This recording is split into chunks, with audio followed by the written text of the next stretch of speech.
everybody. My name is Zerdugu, and welcome to episode 2 of Operation And it's Kymera. Akari here too.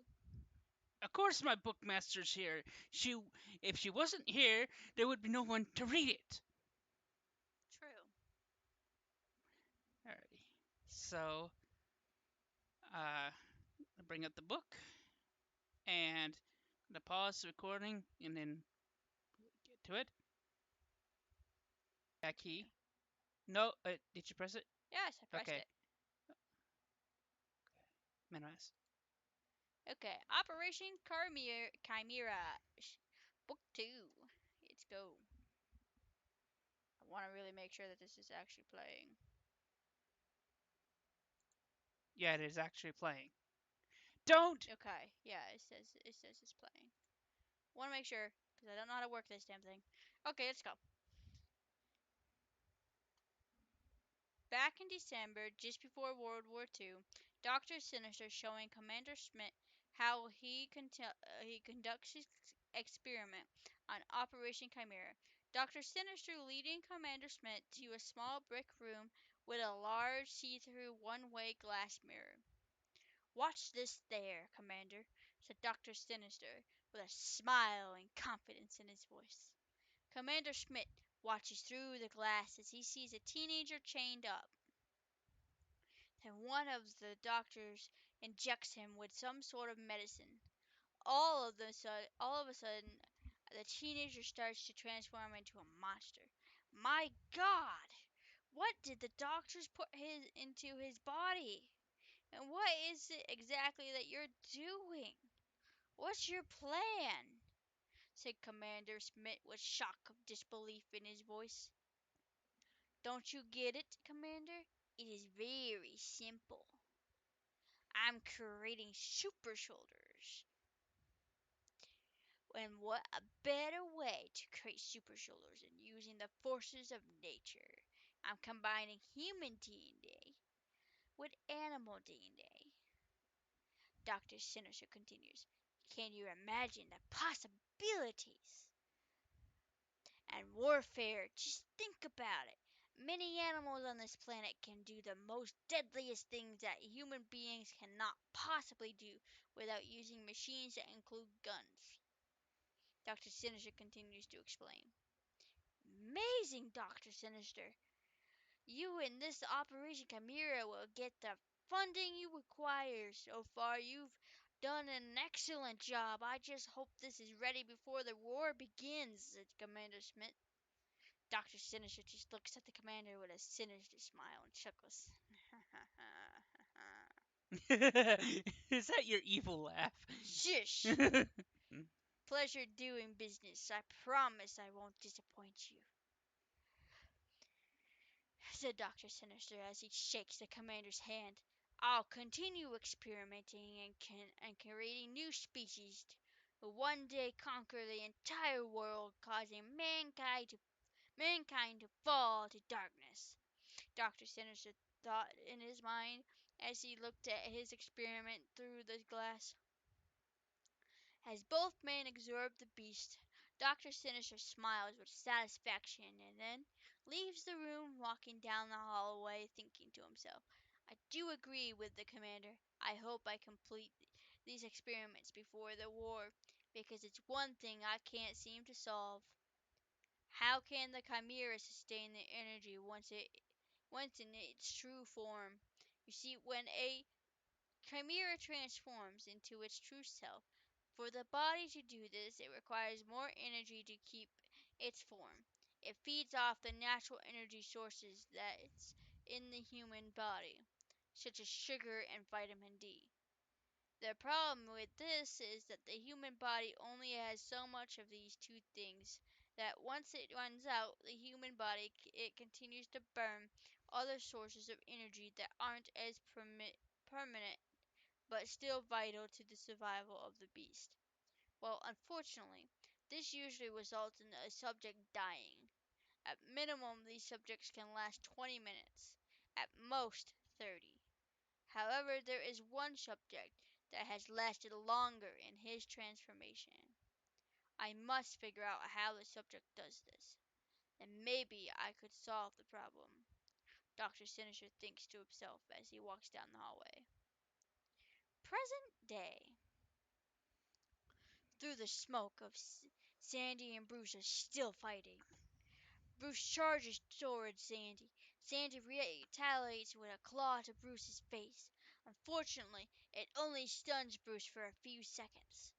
And Bruce punches Sandy, causing Sandy to go flying through 5 different mountains, making a thunder noise across the land. Sandy gets on his feet, unwilling to give up. Sandy runs so fast that the human eye couldn't possibly follow him. He slams into Bruce with 10 times the force of a hurricane. The impact causes a shockwave that rips the trees out of its roots and vaporizing the clouds in the sky. Bruce goes flying through the air, slamming into the ground and rolling through the dirt. In midair, Bruce slams his fist into the ground to stop him from rolling. After Bruce recovers, yet again he charges towards Sandy blindly. And yet again, Sandy and Bruce continue trading blows and blows to the point where it seems like neither one are going to give up. Eventually, Sandy yet again knocks Bruce down. Sandy gets behind Bruce and bites his tail. Bruce growls in pain and tries to shake him off his tail. After being shaken around in the air, Sandy puts his claws into the ground so Bruce could not shake him around. Bruce slams his fist into the ground, charging one of his muscles and leaps forward with an extreme force. Sandy, trying to hang on the ground, not letting go, gets pulled up by taking a big chunk of the ground with him. My bookmaster needs more drinks.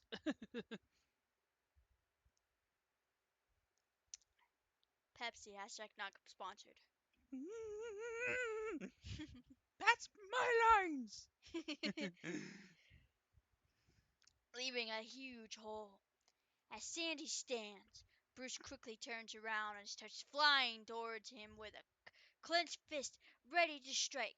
Sandy quickly holds up his hand that's holding the huge part of the ground he had torn up. Bruce doesn't hold back and punches the dirt shield of Sandy, shattering it into pieces. Sandy lets go of Bruce's tail and Sandy goes flying. Sandy rebounds by putting his claws in the ground and slides backwards. Sandy retaliates by charging at Bruce with his claws slicing Bruce's horn in half. Unbelievably, it grows back just as fast. Bruce gives Sandy an uppercut, causing Sandy to go straight up in the air.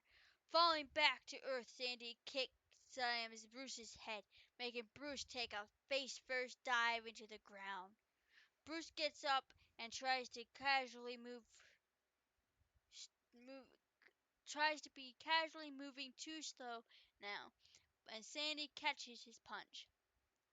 Sandy grabs Bruce's arm, swinging him through the forest while Bruce is in midair. Sandy comes out of nowhere and puts his two hands together and slams his fist into Bruce, just breaking his ribs, slamming him into the ground.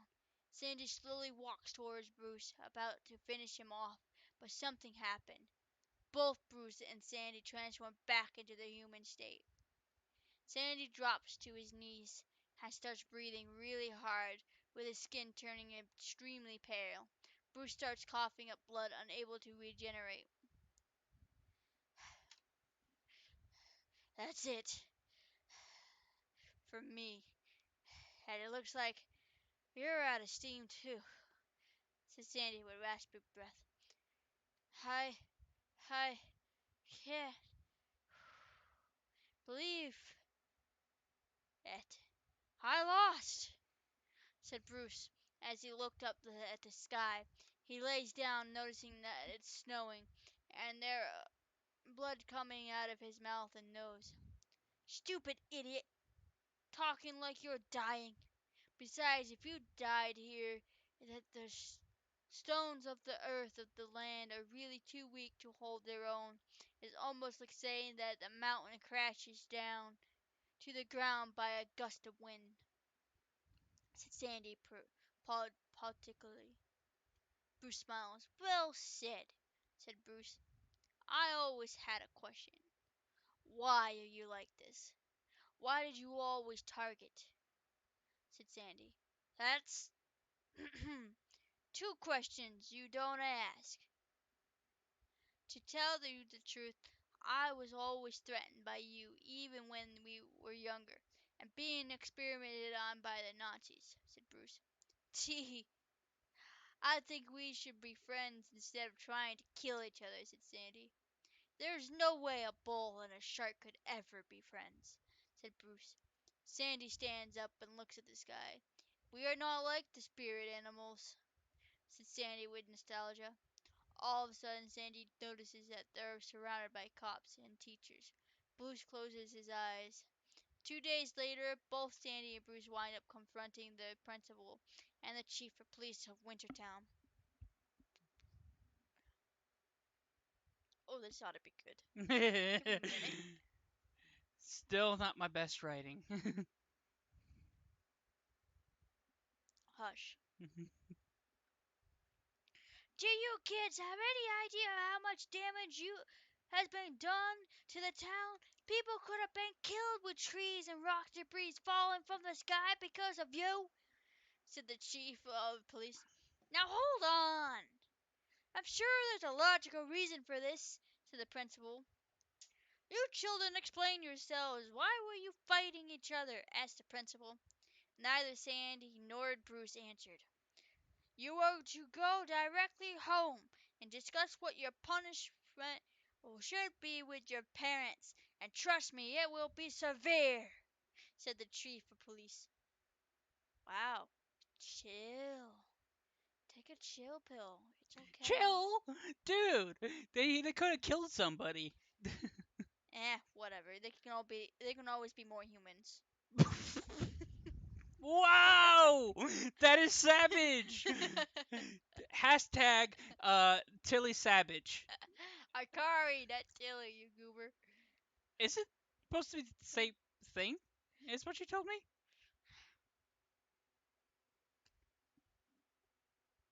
I will explain that later. Tilly's just a nickname, you goober. Okay. uh, I need permission to slap the crap out of him. Just kidding. Just No. kidding.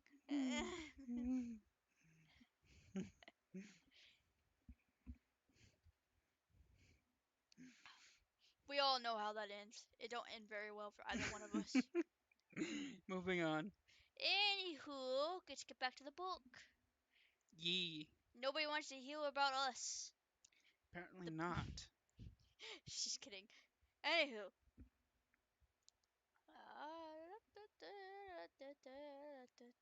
There we go. So Sandy and Bruce were sent home by the chief of police and the principal of the school to discuss their punishment. Next day at Eliza's house, she is getting herself ready for school. But then she starts looking at the television, hearing on the news about Sandy and Bruce. In other news, two Kymera children were arrested by the Wintertown police force. They were both charged for property damage of the highest level. Therefore, they will be sentenced to 2 months in prison. Only 2 months? I'd hate to see what the lowest scale is. Because I bet that's not even a day. If the highest is only 2 months. I'm surprised it isn't like 10 years. You- Anywho, said the reporter on the television. "Sandy, stupid idiot. Always get yourself into trouble. I miss the times me and Sandy were inseparable friends, but Sandy grew isolated over the times of being experimented on by Dr. Sinister," Eliza thought to herself. Eliza left the house and went to the sidewalk with a stop sign to wait for her bus. What sidewalk don't have a stop sign? Like, at least when it comes to bus stops. Anyway, sorry. She gets on the bus and goes to school. But before she goes into the school, she notices that Katie went behind the janitor's tool shed outside the school, and Eliza followed out of curiosity. Curiosity killed the cat, but satisfaction brought her back. What? Hush! Those who get the reference the that particular saying will understand.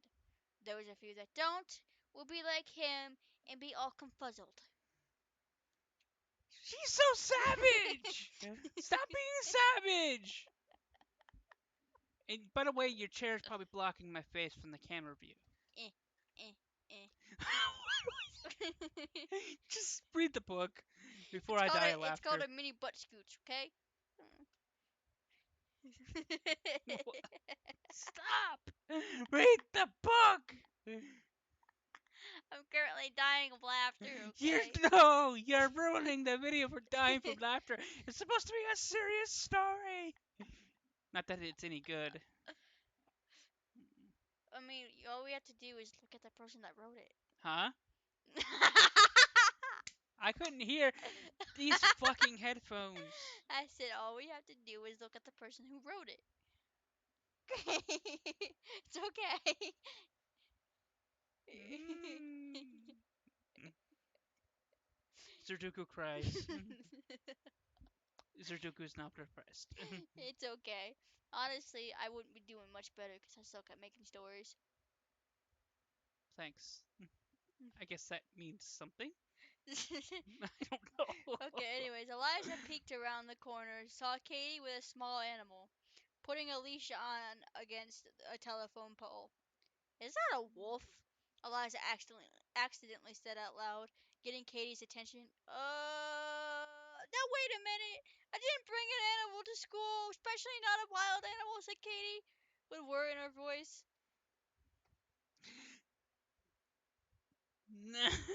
Yes. Okay, why does it say all? This is supposed to be on, which is AW, not AL.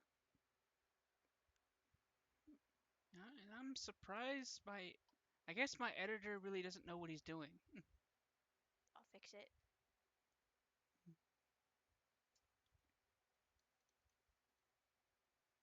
There you go. It's fixed. Oh, he's so cute, said Eliza. She walks over to the small puppy and pets it. Pet, pet, pet. I'm dead. Fluffy wolf puppy. No, not allowed. The cuteness must not exist. Yes, it's a small. By The the puppy sends out a cute bark as Eliza is petting it. Arf! Eliza notices that the puppy is limping around. Somebody else does not know how to write this. It's a combination of me and my editor who doesn't know what he's doing. Okay, that's bad. The editor's supposed to know more than you. Anyway, so, oh, what happened to your leg? Said Eliza as she stops petting the puppy. A grizzly bear killed his parents and I adopted him, explained Kitty. His name is Archiles. What is this supposed to say? Achilles. Excuse me for not knowing how to pronounce the word. It's a Greek name, named after one of the Greek heroes. I don't know Greek mythology very well, okay? Somebody get her a Greek mythology book, please, so she can read it. No, I'm good. The only ones that I need to know about is Thor, Loki, and Odin. That is Norse mythology. Oh, oops. Wow. Okay, apparently I don't know Greek You mythology. don't know your history very well. I never really Although, cared about although to history. be fair, I don't know an actual history very well, but I actually listen to some of the mythology stuff Okay, because the mythology stuff is so anyways, cool. after that, both Eliza and Katie went to their classes. After their third class, Eliza notices that in the hallway one of the girls tore down the pictures for the public school newspaper. "What's going on here?" said the principal as he walks towards the group of girls and then a girl that tore down the pictures. "Please, I do not want anybody to look," she said in tears. "It's okay. Calm down, I'll see for myself," the principal said, putting his hands up, then picking up one of the pictures off the floor. The principal stands back up, looking at the picture, then with an angry face crushes it. "All students back to class," said the principal. Then all the students went back to their class. If only this is how the school actually worked. Um, It don't. Trust me. w- There's always going to be at least those 3 students that refuse to go back to class, and they're going to be nosy little pricks to make things worse. It's seriously how it I'm not always sure is. if I really want to spoil what's happening Just here. shut Fine, read. up! Pat, you're cold. I'm not cold. I'm actually starting to get kind of hot in here. Well, actually, cold and hot. I'm confused. My body's confused. My brain's confused. Okay, continue reading. Don't start. Just read the book. I'm just gonna act like that didn't happen. It didn't. What is what? Anyways, Bruh. uh, all the students went back to the class. Then the principal walks back to his office. Elijah makes it to her next class, which she sits down immediately and starts thinking. "I wonder what that was about," Eliza thought to herself. Then Eliza heard some girls talking to each other not too far from her. "Hey, did you hear about Jaslyn? Somebody took pictures of her while she was in the gym locker room, undressing." "I will kill the person that did that," said one of the girls. "Forget that every girl in the gym locker room picture was taken while undressing. However, the one thing it doesn't seem to make sense is how those pictures were taken. You'd think that somebody would notice somebody in a locker room," said the other girl. "How is that possible? The girls' locker room, excuse me, are always closed off to other students. Without permission, it's impossible to sneak in." "No, it's not," Eliza thinks to herself. Then the teacher in the classroom asks the students to start to write down some notes. Eliza does, but however, within a few minutes, Eliza realizes something. "Wait a minute. Back when we were being experimented on, one of Dr. Sinister's crazy ideas with the idea of invisibility. Could this mean that this is the work of one of the chimeras? I hope not. This is a reoccurring thing." It's a book series. Of course, it's gonna have some kind of That's a foe. big insult to all Chimera's children. Therefore, somebody has to stop him. "Of course, you're going to seriously do a gender assumption? Okay," Eliza thought to herself as she is writing down notes. "Wait a minute. Katie goes to a gym class, which means I could set a trap for this pervert," Eliza thought to herself. "I wonder if she will be willing to do it," she continues to think. I don't know what to think about this. My brain needs to process. What brain? I coughed.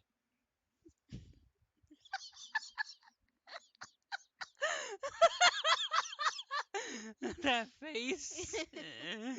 Oh my uh,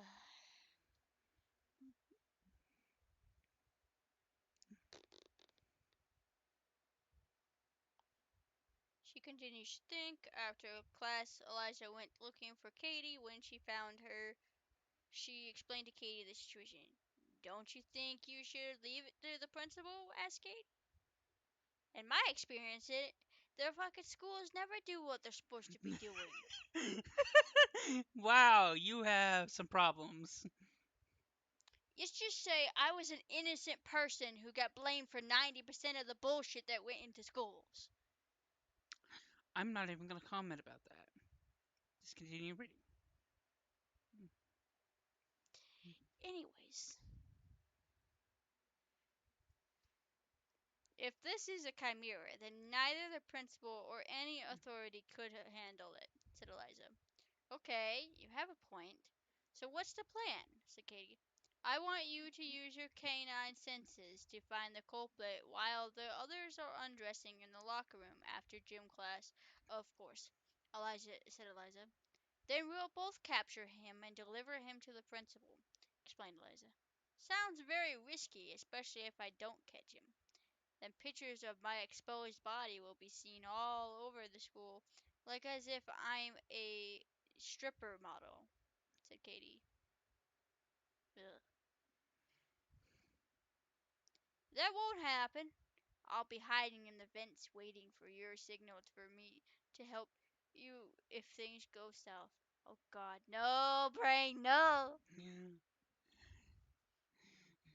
What just happened?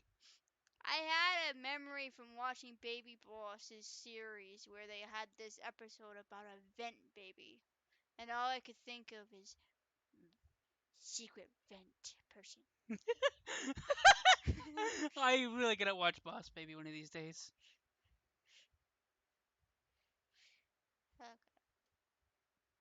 So 3 classes later, Katie goes to her gym class with all of the girls working off the sweat.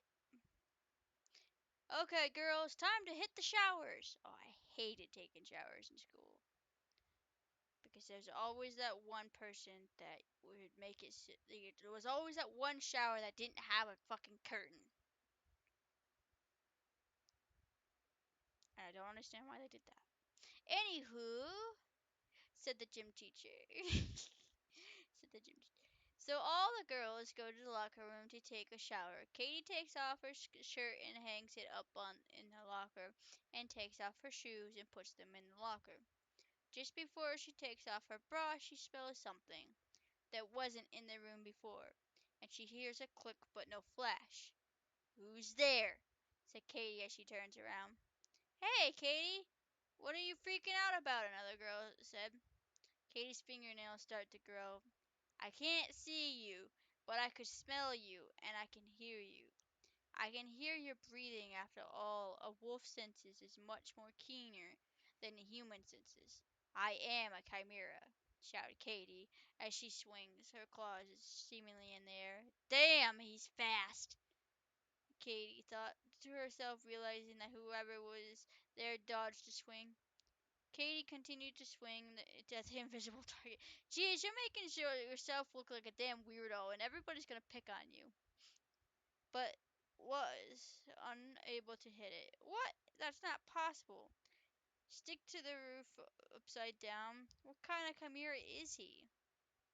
Katie thought to herself. The invisible opponent gets just behind Katie and snaps her bra. When her bra falls to the floor, he hears a click. "No! You'll pay for that!" shouted Katie. All she hears is a devious chuckle. "What's going on here?" said the girl who was watching. All of a sudden, Elijah came out of the vents when she shot a spider web from her mouth at the invisible target. The spider web hits the target becomes visible. It's a short teenager with glasses. "Who are you? What are you doing?" Elijah asked. "My name is Skip, the chameleon." "Of course. I definitely could guess that."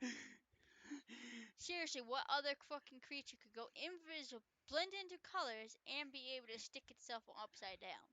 Yeah, it was. I give enough clues to the audience to try to figure it out on their own before they reveal themselves. Answer So, skipped as he breaks from the spider did web. you already figure out exactly what Eliza was before they even get to episode Yeah, she's a two? spider. Yeah. So Katie is a wolf. and this new person Skip is a chameleon. Then you have Eliza, who's a spider, Hmm. and anybody else Wolf, famous? spider, chameleon, shark, and bull. That's what we have so far. I'm really interested in someone that has a Tasmanian devil. That'd be cool. Hmm.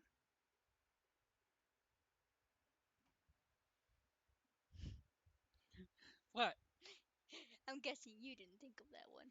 Well, the thing is, I don't know that anything about the Tasmanian devil animals, so They're extremely vicious and they are the I don't only even know what animal. they look like. Hang on, the only animal that cannot be tamed. And that's bullshit. No, I'm serious. It's they have Because tried and because they can't be because tamed. because great white sharks can't be tamed because they always die in the fish tanks.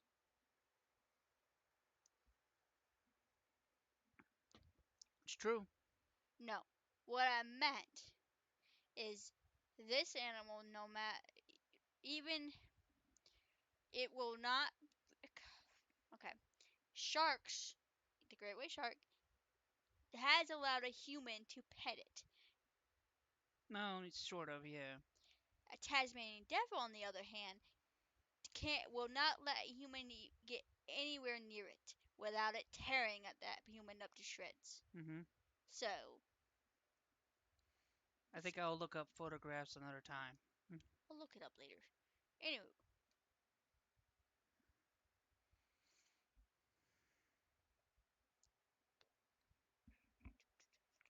you must be Eliza Black, the Black Widow Kymera, said Skip as he pulls the sticky spider webs off his arm.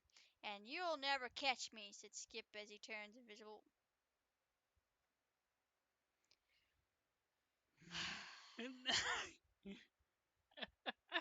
You guys had your chance. You caught him in a web. You could have fucking contained him with something else. And you would have been fine. But no, you have to stand there wasting your time chit chatting and running your little mouths. I couldn't make a joke saying, well, that's pretty much how girls are in real life. Oh, they'd like to do sit back and chit chat about drama shit. Whack! Not all girls are like that.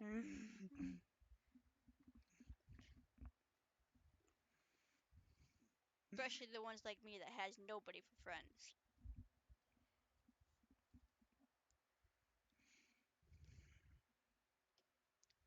Let me clarify. No female friends. Anyways. Damn it, he left the locker room before we could catch him, said Katie. You had plenty of time. But you just wasted it going beep beep beep beep beep beep beep beep beep beep beep beep beep beep beep beep. If I could, I would totally smack you, but you're a fictional character, so I can't. Oh boy. That night, Eliza and Katie decided to follow Skip to his house. Once they did follow him to his house, they put together a plan to sneak and steal evidence of what he's been doing so they can bring it to the principal the next day. Okay, first off, if you can't see him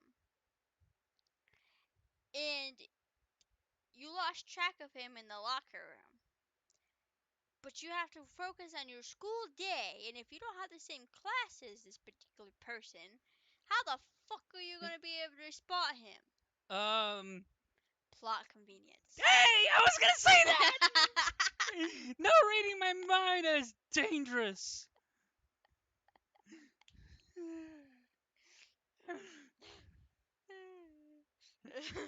Yeah, wow, wow. This video so far with us two. Alrighty. See that window at the top of the house? I'm going to assume that's his bedroom window. Sure, why not? You just have to go with it. I'm going to go through it and grab some evidence. Yeah, what happens if that ends up being a shower room and you walk into something that you don't want to see? That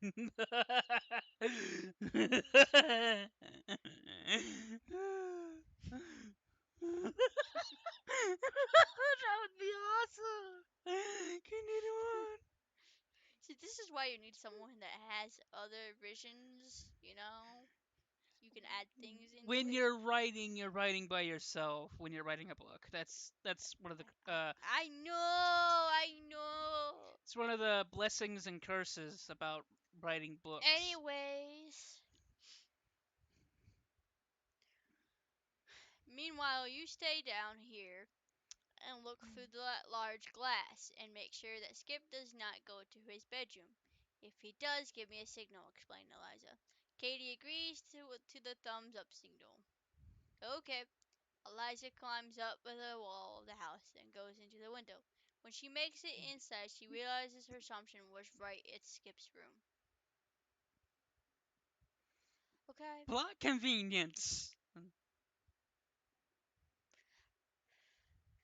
There was a perfect opportunity To what? to make it a little more interesting with a slight twist of events. I. I'm devious, okay? I'm very perverted. Hmm. In a good way, though. Hmm. Moving on. Anyways, I'm sweating to death in here. It's hot. It's not that hot. I'm wearing pants because I don't have shorts. It's summer. You're supposed to be wearing shorts. Moving on. Mm, I will slap you later. Eliza goes through all of Skip's stuff to try to find some evidence. After searching for a while, she notices a large black box underneath his bed. Sure, why not? The most freaking obvious thing you could think of.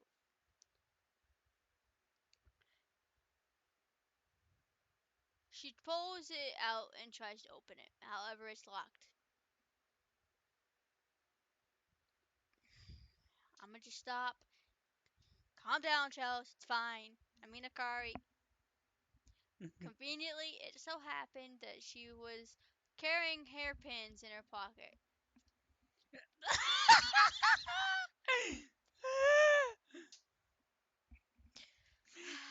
The plot convenience in this is gonna kill you. And I know the writer personally, so. No, don't kill me. I didn't do anything.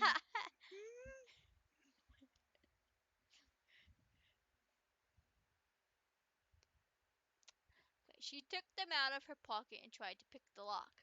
After a moment, she successfully unlocked the box. Sure, why not? Let's make it work. Any other time I tried this, it didn't work. She broke it. After a moment, she unlocked it and saw the pictures that Skip was taking of the girls in the locker room. Perfect, Eliza thought to herself. Katie leaps up into the window. Hurry! If Skip is done with his dinner. Did you find any evidence? Said Katie with worry in her voice. Eliza does not answer her. Instead, she quickly takes the black box with her and goes out the window. Later on, Eliza and Katie are walking back home at night. I can't believe we got the evidence that we need, said Eliza. Sure, if everything like this was so easy and you didn't have to worry about laws. Excuse me. 'Cause, breaking and entering. Beanie. Yeah, but don't you think it was a little too easy? Asked Katie. Exactly. Hey, look what we found! A voice coming out of nowhere. Both Eliza and Katie looked around, and they're surrounded by guys. It looks that we're going to have some fun tonight," said one of the guys. You sick fuckers! Somebody grab a pistol, and we know where to aim it. Bye to your future children.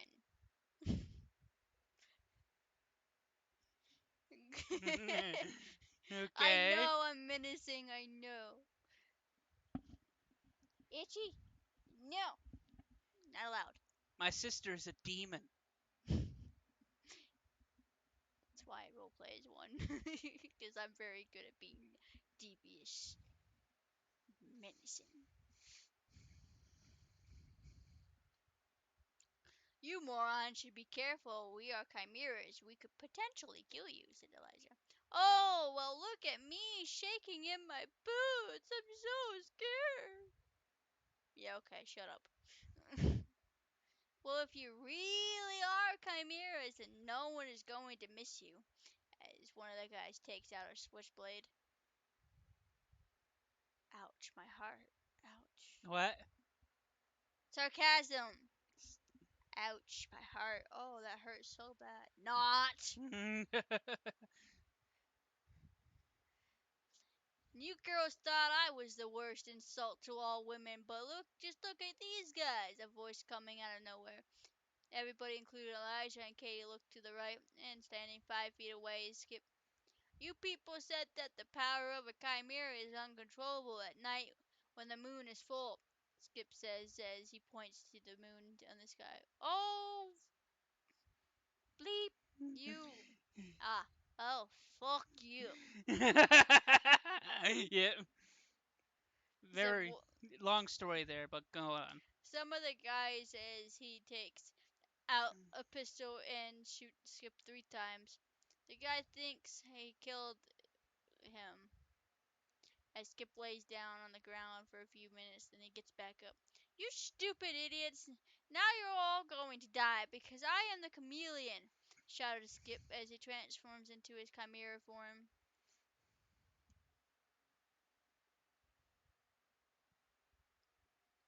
Mindless destruction is about to happen. When he transforms, all the guys pull out their guns, trying to kill him. Are you guys stupid? You see that shit go on, you fucking run! You don't sit there and try to kill something that you definitely don't know a goddamn thing about. Take your whiny ass britches and go home.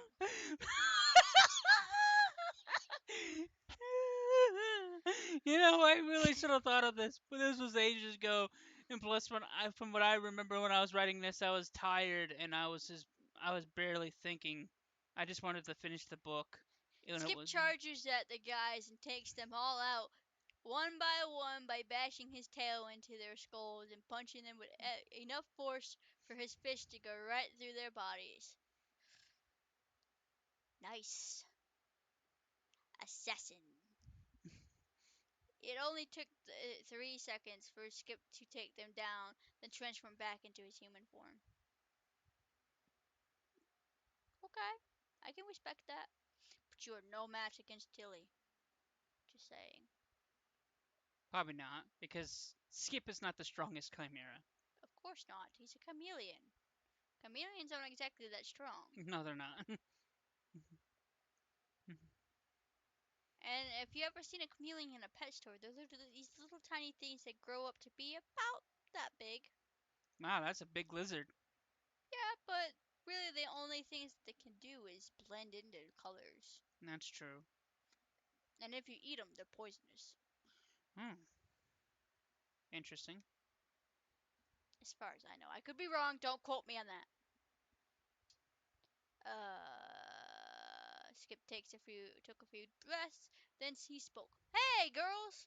Can I have my lockbox back? Skip asked. No, said Eliza. No shit, you can't have it back, you dum dum. What do you think? You fucking took pictures of the girls. And they're probably younger than you, which is not Not okay. really. But alright, go ahead. Why you girls are so mean? No, why you girls so mean? Said Skip. Well, then, on the other hand, he did help us, so here, said Eliza as she gives back the lockbox. Thank you very much, Eliza, said Skip as he takes back the lockbox.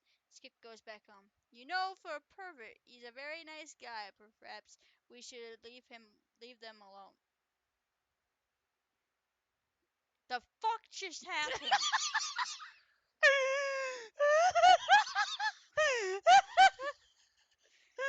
Oh my god! Somebody needs to insert that meme where all you see is a not trying to be racist, so don't freaking bully me to this, but a black guy with the question marks going. Like seriously, what the fuck happened here? I could tell you what you would, but you. That's a waste of fucking time that you just did right there. Seriously, what the hell? You know what really happened? I was writing this after this second book took me 3 days to write, and I wrote it nonstop, day and night, no sleep. And at the end of it, I was so tired, and I just wanted to end it. So I just threw in so many plot conveniences so I could just end it. So that's what happened. I was tired. I wanted sleep. Then you sleep and you pick a time to write the book. Not every book is only gonna take you a week to do. There are books out there that take years to complete. How many pages is this? This is say in the corner. 11. It's only 11 pages. It's only 11-page episode. Hush, your whine ass. I work so hard. Okay, he's transforming into a king from Owl House. Somebody please get him like some kind of stuffed animal. We'll be all set. He'll think of it as his little minion. And he'll be like, bow down to me! I am the king!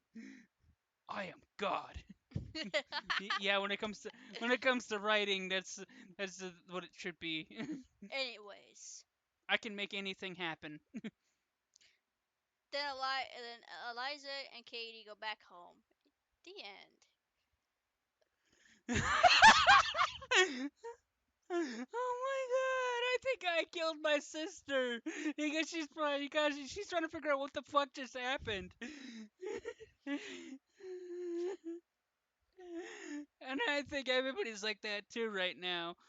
All I can say is to everybody, I'm sorry. I really am. When I'm writing, I just don't like stop writing. When I have an idea, it never stops. And it gets to the point where I literally can't sleep, okay? And I feel like the only thing I can do is write it down, but when I'm writing and I haven't gotten any sleep, well, no matter how good the idea is, it comes out like, you know, Like this. yeah, A very piled up shit.